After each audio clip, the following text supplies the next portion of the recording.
Hello everyone, I'm Colin Kinnett.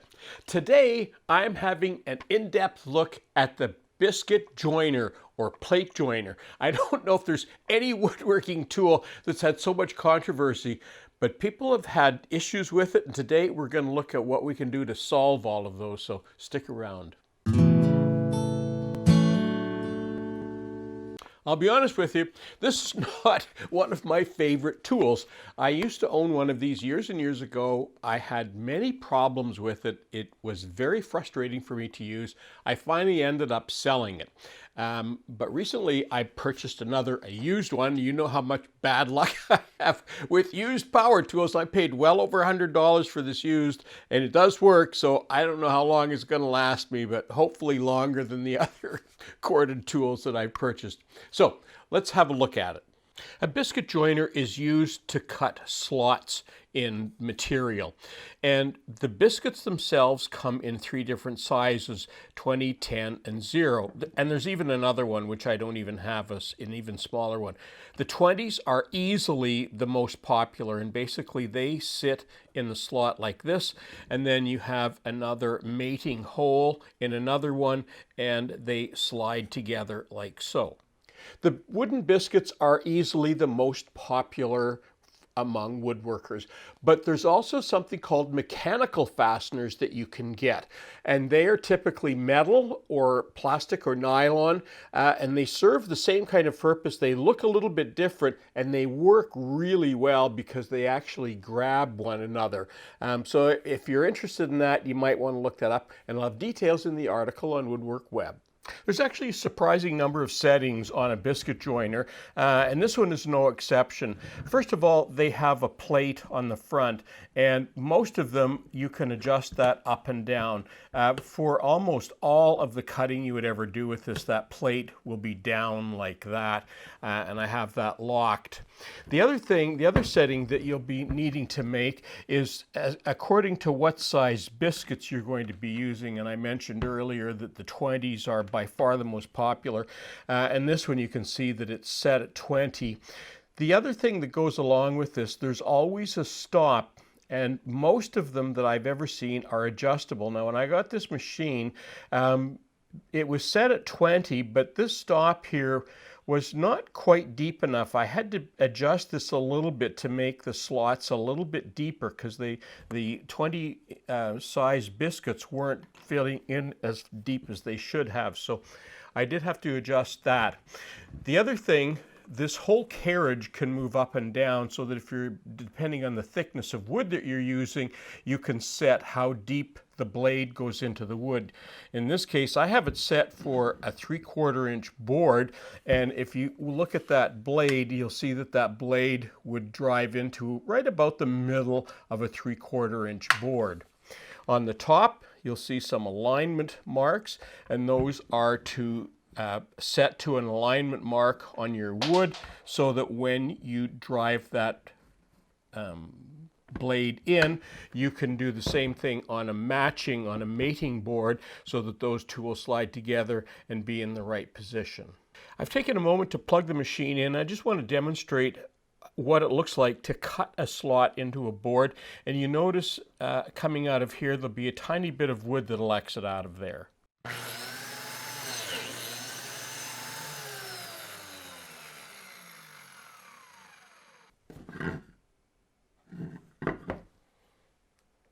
Okay, let's have a quick look at the first problem with biscuit joiners, and that is tear out. And if you look closely at this end of the wood here, let me put that to a side so you can see that. See that little bit of wood there? Now, part of it's already chipped off, but that is tear out from the blade, and that is very common. Look at a couple of other examples that I have here. Here's another one. This is in alder, and you can see when I tip that up, look at the tear out in that wood right there. And it's, see that? Look at this one. This one's really bad. This is tear out. Look at the tear out here. Look at that. Now, the problem with tear out is when you're putting boards together, because that's the whole point of this thing, is putting boards together, when you put biscuits in there and put those boards together, there is no way you will ever get those boards to sit flat because there's wood chips that are interfering. I see this so often, that where tear out like this is not removed, and no matter how hard you clamp, those boards can never come together because there's wood chips in there. And imagine if you've got a long board and you've got several biscuits and you haven't removed that tear out. So the very first thing you do when you cut biscuits is you need to go and examine every one of them and take a sharp knife and cut off all of that tear out all the way along, because if you don't, those boards can never come together flat and even. One of the problems that can happen when you're cutting slots for biscuits is, I've seen this happen many times, where people are holding the wood and pushing with the machine, and what happens in many cases, either on the way in or on the way out, there's a little bit of movement with that biscuit cutter, and that blade, it cuts on the way in, but it also cuts on the way out. And when you do that, when you get a little bit of movement, just a little bit like that, what happens is you get a hole that's enlarged. Because there's slop in that hole, you can never get a biscuit that will cling in there properly because it's an enlarged hole. Okay, let's talk about biscuits for a moment. And biscuits, the conventional wisdom is that biscuits are to be made out of beech wood. There's one of the biscuits that I have, and look at that. It looks just like beech wood. Here's another biscuit that I have. I don't know what that looks like, but it doesn't look like beech to me. So not every biscuit is made from beech. Now, the next issue that can happen is the actual biscuits themselves. So I went out and I bought some brand new package of biscuits. This happens to be the Lamello brand. This is the original manufacturer and inventor of the tool. So I went out and bought this package, and I brought them home and I started to measure them. I discovered that some of them were 5/32 like they're supposed to be, but many of them were undersized, and some of them were sort of undersized as well. Some of the biscuits that I checked were the proper size on one and were actually thinner on another side. So they were inconsistent. And you know what? This is a wood product. So they take it and compress it and dry it, and you can't expect this to be perfect. And because of that, there's something that you need to do. You need to be able to compensate for this. So here is one of the biscuits that I've discovered is a little bit short. See how that wiggles back and forth like that? And you can actually see, you can actually see the gap that there is in there. Now, the hope, of course, is that when you put glue on this biscuit, it will expand. Unfortunately, you put glue on the wood, and the biscuit can't expand fast enough, and it's not strong enough to straighten up the wood. So what happens is the wood is off, and I'll show you how that happens. Here's another biscuit. Look at that one, and that one fits nice and tight. See, there's no wiggle in there, and you can't see a gap on either side. There is no gap in that biscuit. There's the other one. So the biscuit that you use, or the connector that you use, and I'm going to show you another option that you can use, it plays a big factor in that. In woodworking, we use biscuits for alignment of boards. We don't use them for strength. And when the biscuits are loose, you can't get a good alignment because the boards can slide. See how they're sliding up and down? You can't get a good alignment if the biscuits are loose. Also with woodworking, we typically don't require glue in the slots. You can put glue in there, but all you're going to do when you put the biscuits in, you coat glue on both sides, you put glue in the slot. By the time you put it all together, you're just getting more squeeze out for no value, because all of the glue on the outside of the edges is going to be more than enough that you're going to need for gluing the boards together.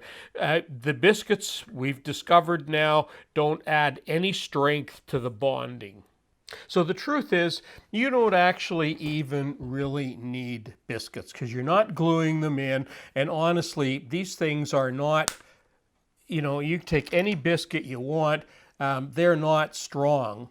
Most of them will break pretty readily. So you can make your own biscuits or your own little spacers for there.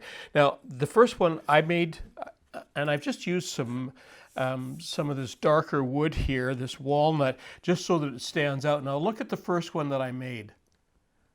See that? See how it wiggles? And I could tell right away it's a little bit on the thin side, so I made another strip. And look at this one. When I put that in there, you can tell just by the way it goes in. Look at this. There's no movement there. So what I've done, I've just made these, so I cut just little chunks, and they only need to be 3/4 of an inch wide when I'm cutting number 20 slots, and just slide them in like that. They're a nice tight fit, and they work at least as good as biscuits, better than some, because they're nice and tight. Now I take my other board, I'm just lining up my spots here where I put my biscuit holes in, and line those together like that. And look at that. I have a perfectly aligned board on top. It comes together because I made sure that I cut out any tear out. Look at this, it won't even come apart easily. And of course, this is a good reminder that you don't need to be gluing these things in. They're just sitting in there. They're just spacers is all they're doing, because when you put the boards together, and if it's like this, it's still going to do the same thing. You're still going to have to wiggle them to get them in the board in, and that means that your board's going to come in flat all the way along, because it's going to, on your top surface, it's going to make it align, because it is forcing those biscuits and forcing the wood to align properly. So those are all the things that can go wrong when you're using your biscuit joiner. And if you look at all of those things, you should be getting better results. What I'll do is I will put a checklist in the article on Woodwork Web of all the things that I've covered off, and even a couple more that I didn't really detail, that you'll be able to use. Maybe I'll even make a downloadable PDF and you can print it off on your own computer. And that will give you a good start for getting better results from your biscuit joiner. And with all that effort put into this new biscuit joiner, am I going to go back to using your biscuit joiner? No.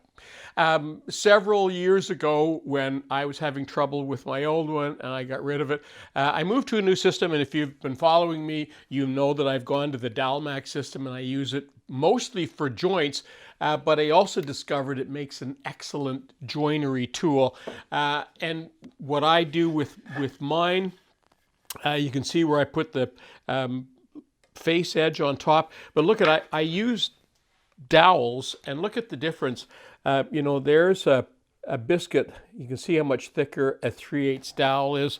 And I use it for joining boards now, and I have been for several years. And I get near perfect surfaces doing that, and even with inconsistent thicknesses in wood. So am I going to change? No. But if you have a biscuit joiner, with everything that we've gone through today, if you start looking at all of those situations, you should be getting much better results. I'm Colin Canet for Woodwork Web. Thanks for watching.